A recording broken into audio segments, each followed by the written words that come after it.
Hola, hola, muy buenos días. Que Dios les bendiga. Bienvenidos a esta perla de la palabra. El día de hoy vamos a compartir acerca de viviendo en el reino. Muchas gracias por conectarse en primer lugar. En segundo lugar, un principio de vivir en el reino es que este y cada uno de los días que nosotros vivimos es un día que hizo el Señor para que nos gocemos y nos alegremos en Él. La vida en el reino es una vida de gozo, es una vida de alegría, porque Él es el Dios de nuestra alegría y el Dios de nuestro gozo. Y esto tiene dos implicaciones. La primera es que nos gocemos en el Señor.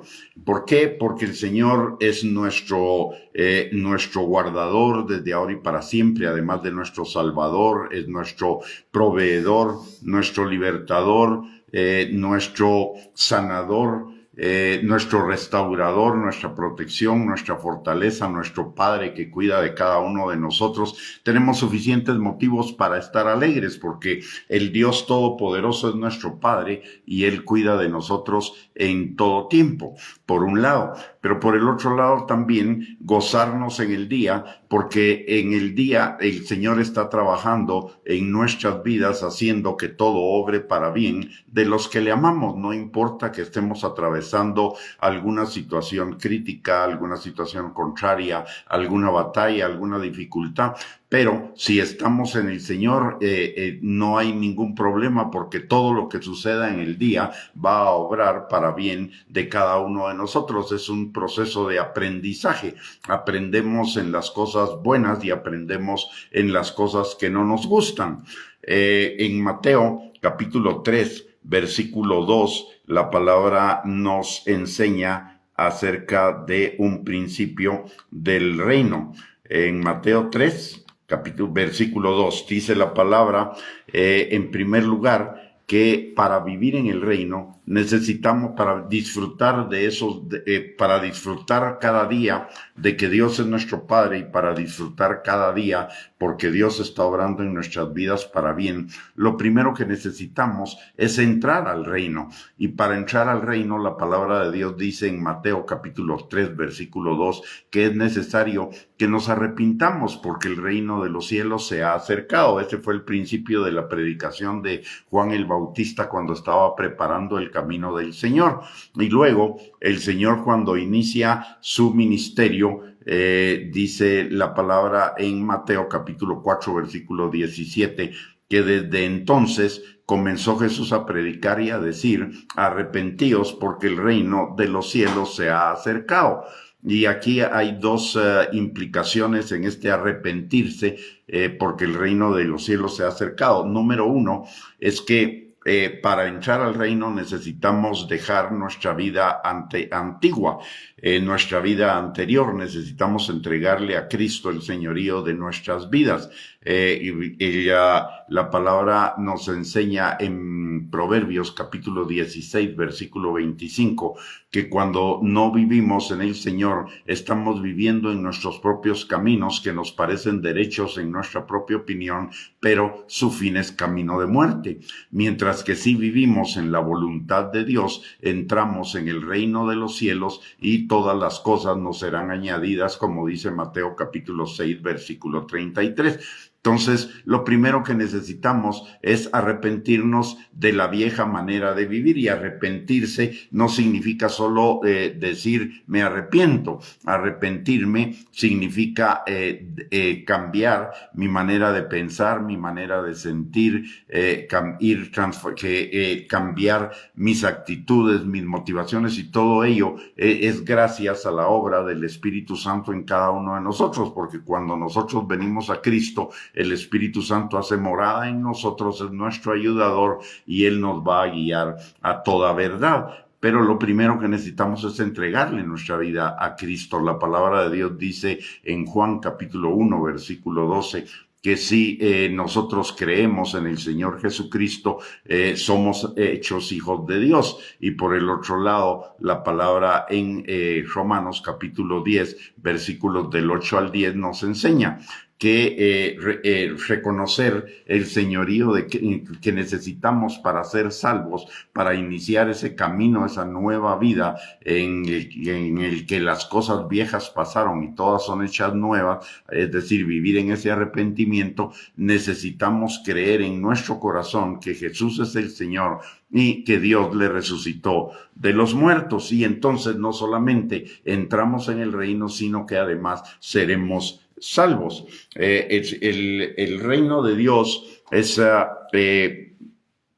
por lo que nos enseña Mateo capítulo 3, versículo 2 y Mateo capítulo 4, versículo 17 y todo el resto de la palabra, es que el reino de los cielos, su origen es celestial, es espiritual, no es natural, no es terrenal, es del cielo, no de la tierra, pero sin embargo debe establecerse en la tierra. Recordemos que Jesús oró en Mateo capítulo 6, versículo 10, venga tu reino, hágase tu voluntad en la tierra como en el cielo, de tal manera que nosotros necesitamos hacer la voluntad de Dios, no nuestra voluntad. Ese es el arrepentimiento, cambiar de hacer nuestra voluntad a hacer la voluntad de Dios aquí en la tierra. Y se establece, y el reino de Dios tiene un proceso para establecerse en la tierra. En primer lugar, se establece en el corazón de las personas. Lucas capítulo 17, versículo 21, dice, no dirán helo aquí o helo ahí, porque aquí el reino de Dios está entre vosotros. Eso quiere decir, se establece primeramente en nuestro corazón. Luego, a través de esa transformación de vida que viene de dejar de hacer la voluntad propia para hacer la voluntad de Dios, el reino se va estableciendo en todas las áreas de la vida de cada uno de nosotros y en nuestro entorno. Recordemos que Mateo 28, 19 al 20 nos enseña que vayamos y hagamos discípulos a todas las naciones, bautizándolas en el nombre del Padre y del Hijo y del Espíritu Santo, enseñándoles que guarden todas las cosas que os he mandado. Y aquí está la clave, guardar todas las cosas que Él nos ha mandado. Y ese guardar todas las cosas implica en todos los ámbitos de la vida. Los principios de la palabra de Dios no solo se aplican a nuestra actividad eclesiástica, sino que se aplican a todos los campos de la vida: estudios, trabajo, familia, manejo del dinero, relaciones sociales, relaciones con la comunidad, etcétera. En 2 Corintios capítulo 5, versículo 17, nos habla de esa transformación de vida, que no la obramos nosotros en nuestra vida, es realmente el Espíritu Santo obrando en nosotros cuando recibimos a Cristo, que comienza a establecer el reino de los cielos en nuestro corazón, debido a que nos cambia nuestra vieja naturaleza. 2 Corintios capítulo 5, versículo 17 y 18 dice, de modo que si alguno está en Cristo, nueva criatura es. Las cosas viejas pasaron, he aquí todas son hechas nuevas.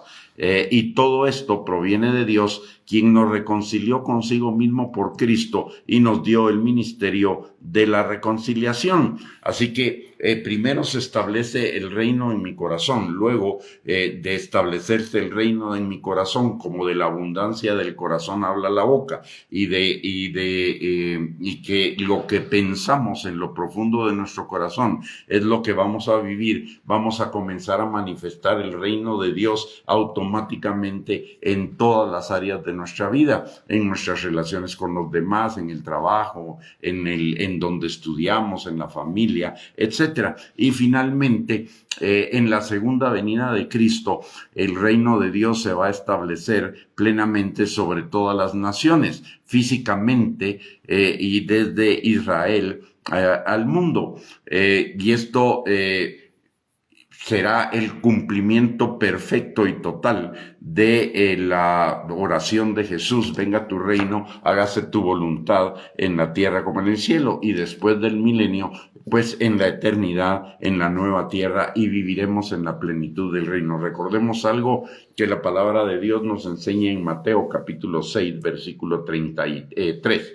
Que busquemos primeramente el reino de Dios y su justicia, y todas las cosas nos serán añadidas, todas las cosas que necesitamos, todas las cosas que anhelamos en nuestro corazón. La palabra dice que si nosotros nos deleitamos en Él, y vivir en el reino es deleitarnos en el Señor, parte de vivir en el reino es también deleitarnos en el Señor. Todas las cosas nos serán dadas por añadidura, y todas las cosas, como ya comenté, son todas nuestras necesidades, tanto espirituales, emocionales, físicas, como también los deseos de nuestro corazón, que son que van a ser conforme a la voluntad de Dios. Y entonces viviremos vidas plenas, vidas abundantes, vidas bendecidas, vidas en victoria. No hay otra forma que nos haya sido dada a los hombres de poder vivir vidas plenas y vidas en victoria, si no es viviendo en el reino de Dios. De cualquier otra forma, podemos tener algunos avances momentáneos, temporales en nuestra forma de vivir, pero finalmente tendremos ruina, como dice la palabra en Proverbios 16:25, que hay caminos que nos parecen derechos en nuestra propia opinión, pero su fin es camino de muerte. Así que vivir en el reino es vivir en plenitud de vida, es vivir en victoria, es vivir en una vida que va en aumento cada día, que se va perfeccionando cada día, en una vida que es una vida de gozo, una vida de alegría, una vida de bendición. Pero para ello necesitamos comenzar por entregarle nuestra vida a Cristo, renunciando a todas las cosas del mundo, a todas las cosas de la vieja manera de vivir, a la autocomplacencia, a la autogratificación y a la autoexaltación, y permitir que sea Dios nuestra complacencia, nuestra gratificación y nuestra forma de vida, quien haga nuestra vida o lleve nuestra vida en crecimiento. Así que la invitación es, si ya le entregamos nuestra vida a Cristo, es también momento de seguir profundizando en esa entrega y entregándole todas esas áreas de nuestra vida que todavía no están en las manos de Él, no las hemos dejado completamente en su mano. Y si no le hemos entregado nuestra vida a Cristo, hoy es el día. La palabra dice que le busquemos mientras Él puede ser hallado. Y también la palabra dice que el que a Él viene, Él no le echa fuera. Y venir a Cristo es sencillo, requiere solamente una oración que salga de nuestro corazón, no importa el lugar, no importa de quienes estemos rodeados. Si lo hacemos de corazón en cualquier lugar y le pedimos al Señor perdón por haber vivido nuestras vidas sin hacer su voluntad, sin buscar su voluntad, y le pedimos perdón por ello, y le pedimos que venga su Espíritu Santo a nuestras vidas para poder vivir una vida conforme a su voluntad en el reino, el Señor lo hará, porque la palabra de Dios dice también que si nosotros le pedimos el Espíritu Santo, Él nos lo dará sin lugar a dudas. Muy bien, con esto hemos llegado al final de esta perla de la palabra. Que el Señor les bendiga, que tengan un bendecido día y primeramente Dios, si Dios lo permite, en el resto del día volvemos a compartir otras perlas de la palabra para seguir edificándonos en nuestra fe. Bendiciones y un abrazo para cada uno.